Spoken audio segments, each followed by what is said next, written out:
Oi, pessoal, eu me chamo Ana, eu sou da 147, também sou monitora de anato de vocês e hoje eu vou falar um pouquinho de miologia, que é uma aulinha de generalidade de músculo, beleza? Então, o que a gente vai ver? A gente vai ver os tipos de músculo, estrutura e classificação desses músculos e também dar uma olhada em anexos musculares. Então, vamos lá. Os músculos são divididos em estriado e liso, sendo que os estriados ainda são divididos em esquelético e cardíaco. Os músculos lisos são mais encontrados em órgãos e vasos sanguíneos, então é algo mais relacionado às nossas vísceras. O cardíaco, como o próprio nome fala, ele vai formar o coração, vai ser o músculo responsável por formar o coração. Já o esquelético é o que a gente está mais acostumado a chamar de músculo, tá? Ele vai estar associado ao esqueleto ósseo e vai ser um dos principais componentes do sistema locomotor, que é o que gera movimento no nosso corpo. Se eu colocar esses três músculos no microscópio, essa vai ser a visão que eu vou ter. Aqui está o cardíaco, aqui o esquelético e aqui o liso. Vocês vão ver mais detalhadamente a diferença dos três na fisiologia, ok? Mas para entender mais ou menos por que estriado e por que liso. O que forma a célula que forma os três tecidos são as mesmas, que é o que a gente chama de fibra muscular. A diferença vai ser a organização dessa fibra. No músculo estriado, ele vai estar muito bem organizadinho. Então, ao olhar no microscópio, você vai conseguir ver certinho cada fibra, o que dá esse aspecto de listrado, por isso o nome estriado. Já no liso, essas fibras não vão estar organizadas. Então, se eu laminar e colocar no microscópio, eu vou ter um aspecto mais homogêneo, não conseguindo identificar início e fim de cada fibra. Por isso o nome liso, ok? O cardíaco vocês vão ter mais contato no segundo período. E o liso vocês também vão ver mais na fisiologia de locomotor. Em anatomia de locomotor, a gente foca mais no esquelético. Então, tudo que eu falar daqui para frente dos músculos, eu vou estar me referindo ao esquelético, ok? Vamos olhar um pouquinho a estrutura do músculo. O músculo é uma estrutura fractal, sendo que a unidade funcional dele vai ser a fibra muscular que eu falei. A fibra muscular vai ser formada de miofibrilas, que é formada de actina e miosina e vai ter os famosos sarcômeros. Mas isso, de novo, vocês vão ver mais em fisiologia. Em anato, a gente considera que a menor unidade do músculo é a fibra muscular, ok? Cada fibra muscular vai ser envolvida numa membrana chamada endomísio, ok? Se eu pegar um conjunto de fibras musculares, cada uma envolvidas no seu endomísio, eu vou formar um feixe ou fascículo muscular, ok? Esse feixe muscular vai ser envolvido numa membrana chamada perimísio. E se eu pegar um conjunto de feixes, cada um envolvido no seu perimísio, eu vou formar um músculo propriamente dito, que é o que a gente está acostumado a ver. Só que esse músculo ainda é envolto no epimísio, ok? Então, de novo, se eu pegar a fibra muscular que está envolvida no endomísio, pegar um conjunto disso e envolver tudo num perimísio, eu vou formar o feixe muscular. Se eu pegar um conjunto de feixe muscular, cada um envolvido no seu perimísio, e envolver esse conjunto em um epimísio, eu vou estar formando o músculo, ok? Cada extremidade do músculo vai ter o que a gente chama de tendão, que é essas estruturas esbranquiçadas. Aqui está na peça real para vocês verem que a identificação é bem tranquila. Aqui está o músculo e aqui está o tendão. Qual é a função do tendão? O tendão tem a função de conectar o músculo no osso. Então, o tendão vai se inserir no osso para que quando o músculo contrair e ele diminuir de comprimento, o tendão vai ser puxado, por consequência, vai puxar o osso e o movimento vai ser feito, ok? O tendão é praticamente a mesma composição do músculo, só que ele é uma estrutura inelástica, ok? Até porque não seria muito útil para a gente perderia força se ele fosse elástico. Eu posso ter duas classificações para o tendão. Eu posso ter o que a gente chama de tendão de origem ou tendão de inserção. Qual que vai ser a definição? Eu tenho que analisar um movimento que o músculo está fazendo. Se durante o movimento uma das extremidades ficar parada, essa extremidade vai ser o que a gente chama de origem. A outra extremidade que sofre deslocamento é o que a gente chama de tendão de inserção. Vamos dar uma olhada mais detalhada aqui. Aqui no movimento de flexão do braço, em que eu levo a mão até o ombro, aqui é quem vai ser o principal agente dessa ação, vai ser o bíceps braquial, ok? Nas duas extremidades eu vou ter um tendão, ok? E quando ele se contrai e puxa o tendão, esse tendão puxa o osso e realiza a ação, como eu tinha falado. Se você observar aqui, nessa ação de flexão de braço, esse tendão não possui deslocamento, mas esse tendão possui, ok? Então, esse tendão é o que a gente chama de tendão de origem e esse tendão é o que a gente chama de tendão de inserção. Só que prestem atenção na definição que eu dei. Eu dei a definição do que se mexe ou não durante o movimento. Então, essa classificação pode mudar de acordo com o movimento que eu estou analisando. Nesse movimento em que a mão vai até o ombro, esse é o de origem, esse é o de inserção. Mas se a gente analisar esse movimento, que é a flexão de braço que a gente geralmente faz na academia, nesse movimento, o ombro vai até a mão e a mão se encontra parada. Então, é como se fosse o oposto desse movimento, ok?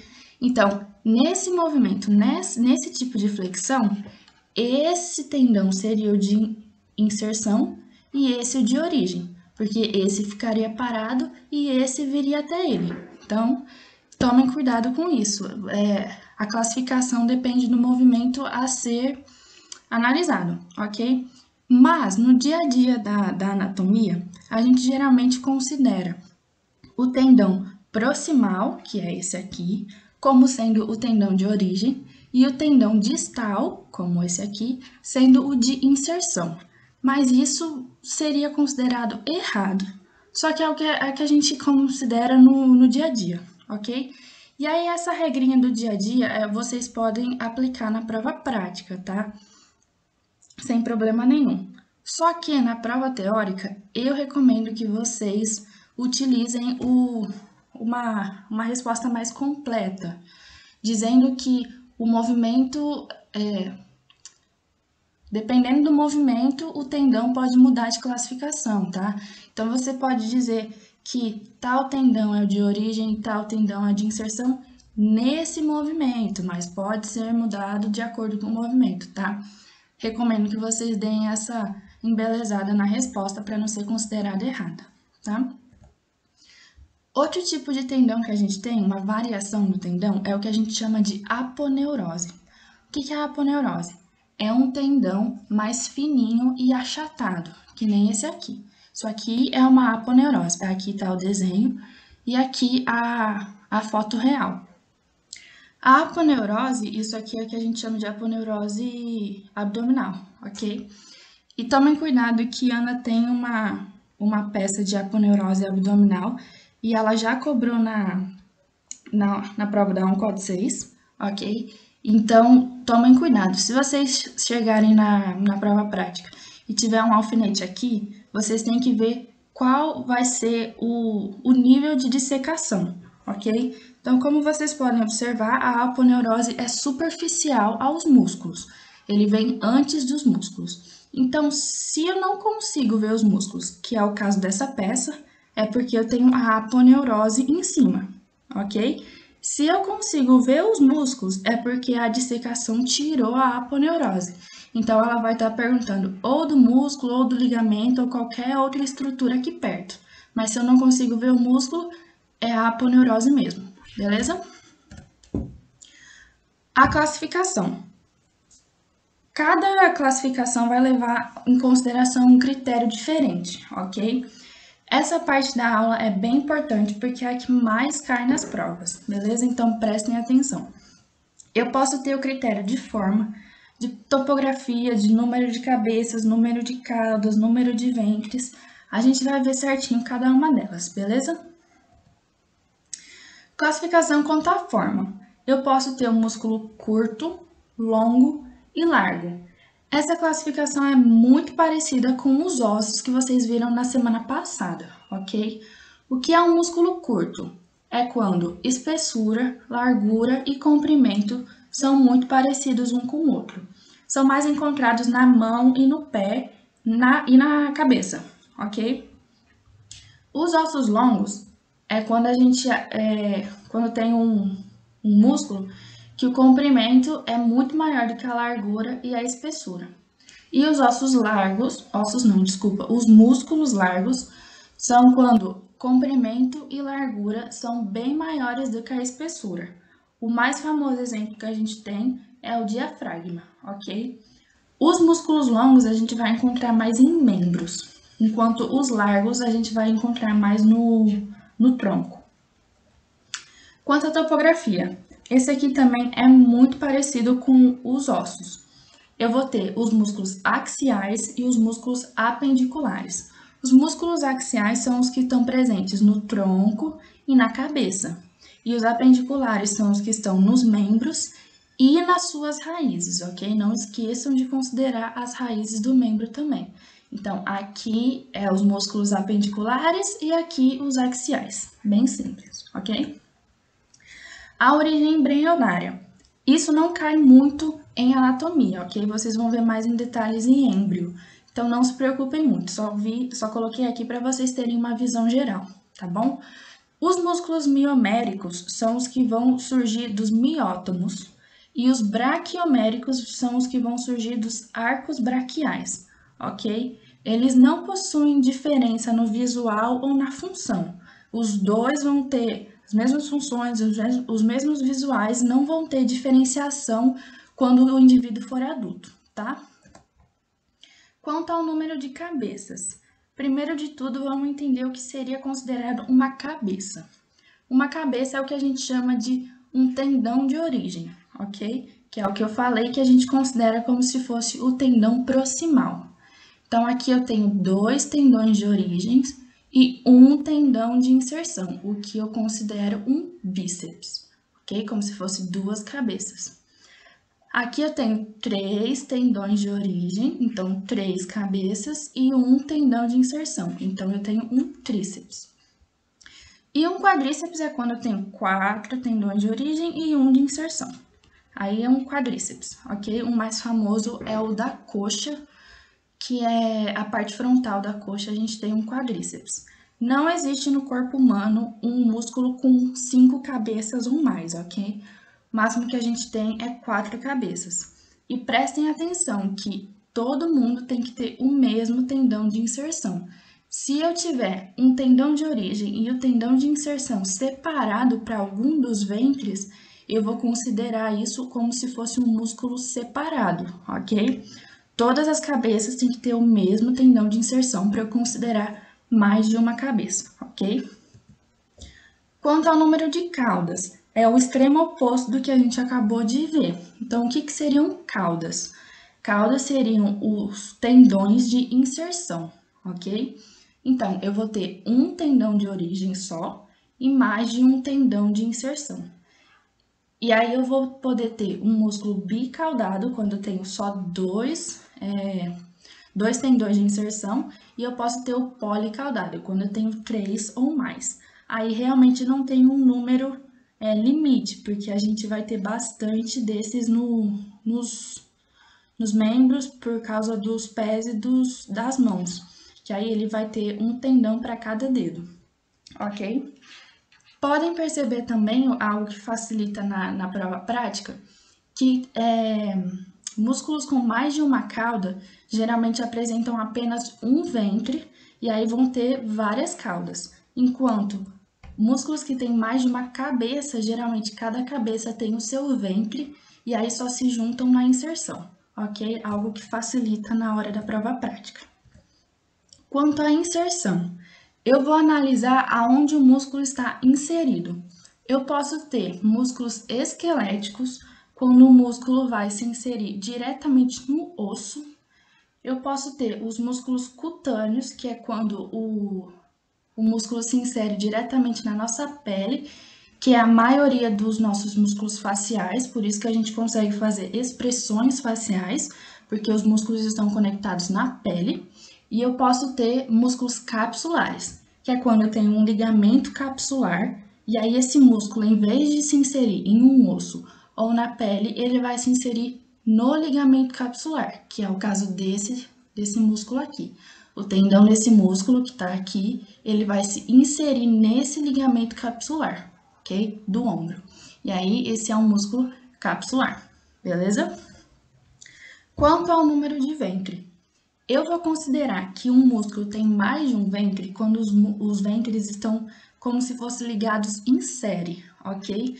Então, aqui eu tenho um músculo digástrico e aqui eu tenho um poligástrico, quando eu tenho 3 ou mais ventres, ok?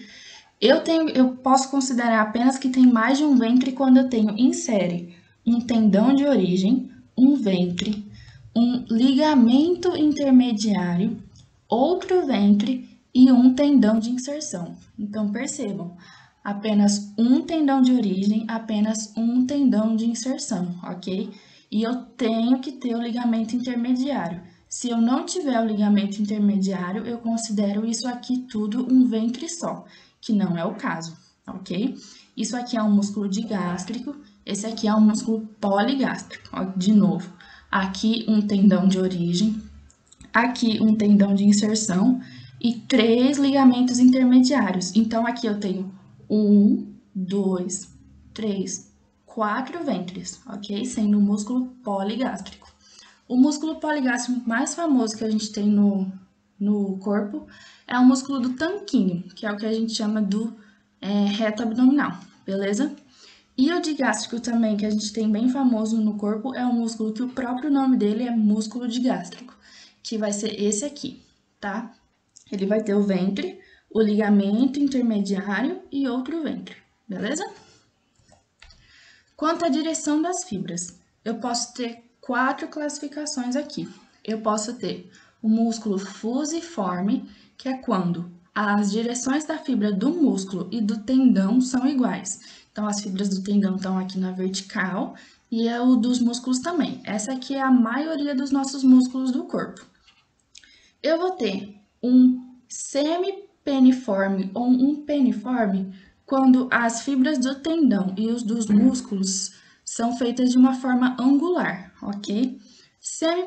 Semipeniforme é quando eu tenho músculo apenas de um lado do tendão, que é esse caso aqui, e peniformes são esse caso aqui, que eu tenho músculo dos dois lados do tendão de uma forma angular, ok? As fibras do tendão estão na vertical e os dos músculos estão não é horizontal, na diagonal. E aqui eu também tenho o músculo circular, que nem esse aqui, que é o músculo orbital, ok? A maioria dos músculos circulares do nosso corpo são esfíncteres, mas nem todo esfíncter, nem todo músculo circular é um esfíncter, ok? Que nem esse é o exemplo do músculo orbital. É um circular, mas não é esfíncter, ok? Quanto à ação, essa classificação é a mais fácil. Você vai considerar apenas a ação que o músculo vai fazer. Então, se o músculo vai causar a flexão, ele vai ser chamado de músculo flexor, ok? E aí, se ele causar a extensão, abdução, adutor e tal, ele vai ser literalmente, o nome vai ser a ação que ele vai dar, ok? Bem simples. Quanto à função, aqui já é mais chatinho. Eu só posso classificar quanto à função se eu comparo 2 músculos. Eu não posso classificar quanto à função um músculo sozinho. Eu sempre comparo 2 músculos, ok? Então, vamos lá. O que seria músculos agonistas? É quando 2 músculos vão fazer a mesma ação. Então, eles se ajudam. Por exemplo, flexão do braço. Se eu tenho dois músculos que vão fazer a flexão do braço, esses músculos vão ser agonistas, ok? Eles vão se ajudar. Se eu contrair os 2 músculos ao mesmo tempo, a ação vai ser feita de modo mais rápido e eles vão se ajudar, ok? Músculos antagonistas é quando eu tenho 2 músculos que fazem ações opostas. O exemplo mais famoso que a gente tem é o bíceps braquial e o tríceps. Enquanto o bíceps vai fazer a flexão do braço, o tríceps vai fazer a extensão do braço, ok? Então, o bíceps e o tríceps são músculos antagonistas. Se eu contrair os dois ao mesmo tempo, ou a ação não vai ocorrer, ou eu vou ter que fazer muito mais força em um para que essa ação ocorra. Então, eu vou desperdiçar a força, ok? Músculos sinergistas é quando eu tenho um músculo que vai fazer a ação principal. Exemplo de novo, da flexão do braço, eu vou ter o bíceps, por exemplo. E o outro músculo vai estabilizar a articulação em que essa ação vai estar envolvida. Então, enquanto eu tenho um músculo que vai flexionar o braço, eu tenho outro músculo que vai estabilizar a articulação do cotovelo, por exemplo. E aí vai facilitar a flexão do braço, porque se o meu cotovelo não estiver estável, o bíceps vai ter que fazer muito mais força para que a ação ocorra, ou às vezes pode nem ocorrer, ok? Então, músculos fixadores e estabilizadores. Eles vão estabilizar uma região inteira do nosso corpo, ok? Geralmente, os exemplos mais comuns que a gente tem são considerados os músculos do tronco, que aí você tem que se manter em pé ou ereto para que essa ação ocorra, por isso que a gente chama estabilizador. Então, revisando, agonistas vão ser dois músculos que vão fazer a mesma ação e vão se ajudar. Antagonistas, músculos que vão fazer ações opostas e que, enquanto um contrai, o outro relaxa, ok? Sinergistas, eu tenho um músculo que vai fazer a ação principal e o outro que vai estabilizar a articulação que envolve essa ação. Fixador e estabilizador, eu tenho um músculo principal que vai fazer a ação e o outro músculo que vai estabilizar uma região inteira do corpo, ok? Anexos musculares. Eu tenho a fáscia. A fáscia vai estar presente em todos os músculos do nosso corpo. Qual é a função dela? Ela tem três funções. Ela tem a função de manter o músculo no lugar durante a contração. Ela tem a função de diminuir o atrito do músculo durante a contração entre as fibras do músculo, ok? E ela tem a função de proteger os vasos sanguíneos e os nervos que estão dentro desse músculo durante a contração, ok? Ela vai ser muito importante na contração muscular. Então, aqui eu tenho a fáscia. Eu tenho a fáscia em todos os níveis do músculo. Eu tenho no músculo geral, no feixe e na fibra muscular, ok? E aí é por isso que ele diminui o atrito.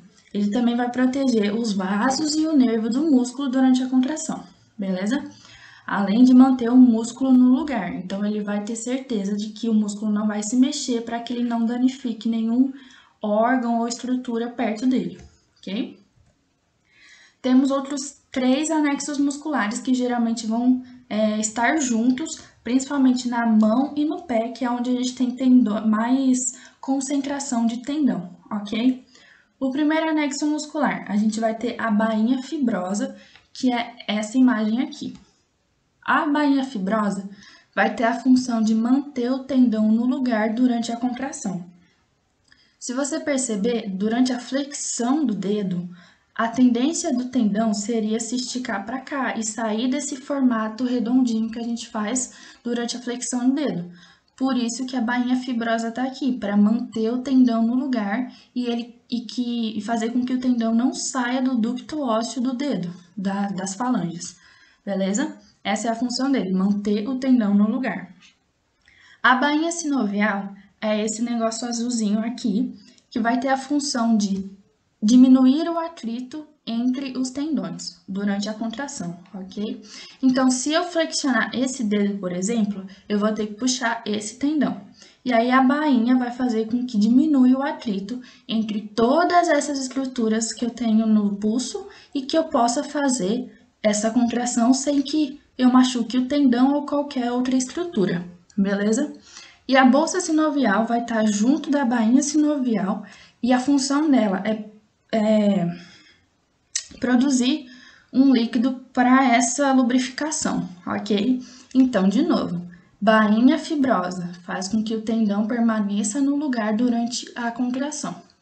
Bainha sinovial vai diminuir o atrito durante a contração e a bolsa sinovial vai produzir o líquido que vai ajudar também em diminuir o atrito durante a contração. Aqui eu peguei uma imagem para vocês entenderem como que as três coisas funcionam ao mesmo tempo. Essa imagem aqui é como se eu tivesse cortado o dedo e estivesse olhando dentro dele, ok? Aqui tá o osso e aqui tem tendões, no caso tem 2 tendões. Aqui em azulzinho tá a bainha sinovial, que é o que ajuda a diminuir o atrito. E aqui em verde tá a bainha fibrosa, que é o que mantém todo mundo no lugar, então junto com o osso, ok? Então, era isso de anexos musculares. Ok. Então, era isso, gente, o que eu tinha para falar para vocês essa semana. Se vocês tiverem qualquer dúvida, não se segurem em perguntar, ok? Estou disponível no Instagram, no WhatsApp, não se preocupem, perguntem mesmo, ok? Então, até semana que vem. E é isso. Bons estudos!